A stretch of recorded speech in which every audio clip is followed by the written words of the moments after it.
Hello, welcome to Billy Ho Sports. This weekend, Aqueduct Belmont at the Big A. We've got the Grade 2 Woodward, today's feature race. So hit that subscribe button. I much appreciate that.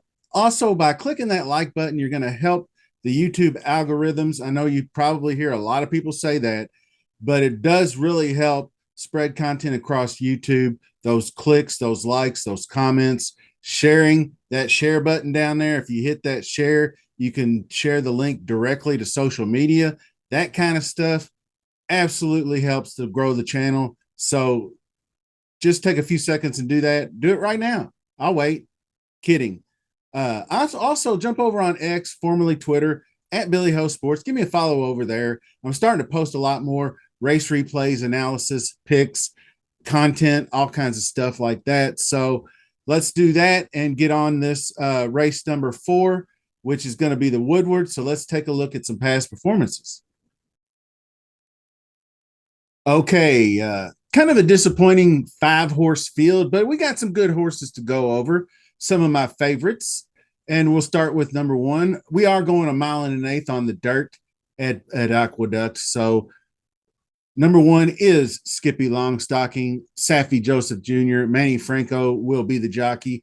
Ridden out in the Charlestown Classic back in August, Grade 2. Really not a super strong field, in my opinion, but still ran pretty good and a dominant effort in the past, having a good year. Dominant effort in a Grade 2 Oaklawn handicap. He did defeat Highland Falls, who we've seen blossom over the last few races in his. Then ran versus Arthur's Ride. Wasn't really much of a factor at all in the Whitney. Got kind of blown away in the mud in that one. Not really his jam. But number 2, speaking of Croupy, is a very improving 4-year-old colt by Curlin trainer Todd Pletcher, Irad Ortiz aboard. And since Irad's taken over, he's really done quite well, winning the Suburban at Saratoga over Bendug and Mask Parade. Mask Parade's in this race. But Bendug was this up-and-comer that I had Croupy on top in that race in the exact. I do recall covering that. Then after that, the Brooklyn Grade 2 Next. What can you say about Next going 1 3/8 miles? That horse is just dominant. Croupy was second best to that one. And then second best to Arthur's Ride. And you know how well Arthur's Ride dominated and everybody raved about how good that he instantly jumped into like the second or best horse in the world after that race. And Croupy ran a closing second, closing well. So I think this horse out of Repo Stable is on a come up. Then you have Tappet Trice, our much maligned buddy, who just started off his career on an absolute tear back in the day. Tampa Bay Derby, Bluegrass winner, then didn't get it done in the Derby. We forgive that. Ran third in the Belmont. Okay, he's still up there a little bit. Then was a distant in the Haskell, then third in the Travers. So we didn't know what was going on. Busts out first race of the year, winning the Monmouth Cup. Highland Falls, I've preached about it. I posted on X about it. Look it up. Highland Falls, poor ride from Florent Giroux in that race, or Highland Falls would have had something to say about the outcome, in my opinion. But anyway, Tappet Trice comes back down to earth, 4th in the Jockey Club Gold Cup, behind Highland Falls, Pyrenees, Disarm.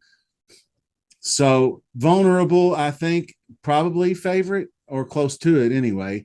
Mask Parade is the next one up. That's post position 4.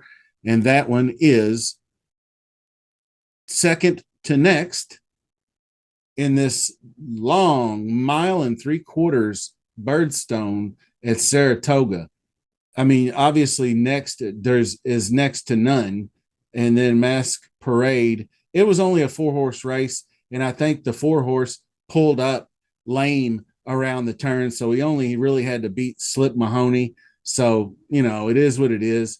Fourth behind Next and Krupe, Drake's Passage in the Brooklyn. So I think just a little bit. Third behind Krupe once again.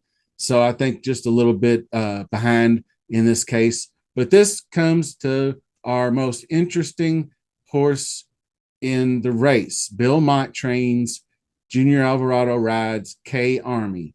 Finally shipping in from Chile after an undefeated 10 for 10 start to the 4-year-old colt's career. Only one of them on dirt, the Ledger, and I just don't know what the competition was, but won by 6 and powered going away, and then came right back, won by 6 again in the El Derby, but that was way back in March. So hasn't raced in more than 6 months. This is probably one I'm just going to have to see it to believe it first. I don't think I'll include K Army in any of these. I'm sure he's working up to the race quite well. And maybe this is just kind of a prep for something more down the road for K Army. But like I said, we'll have to see it to believe it. So that is your field for the grade 2 Woodward. And let's go ahead and finalize a few selections and get on out of here. Okay, Skippy, like I said, I feel like it was more like a C team in the Charlestown Classic. His 4 opponents this time around, I would put more in the B team category. So he's going to have his work cut out to him to hold off, especially Krupe down the stretch, I think. Tappet Trice, I think, is going to need one of those trips like he got in the Monmouth to get there. But Tappet Trice would not shock me at all. And then you have K Army. Probably going to have to wait to see that one. So basically, I'll take Krupe on top. I think Krupe maybe runs down Skippy Longstocking in the stretch.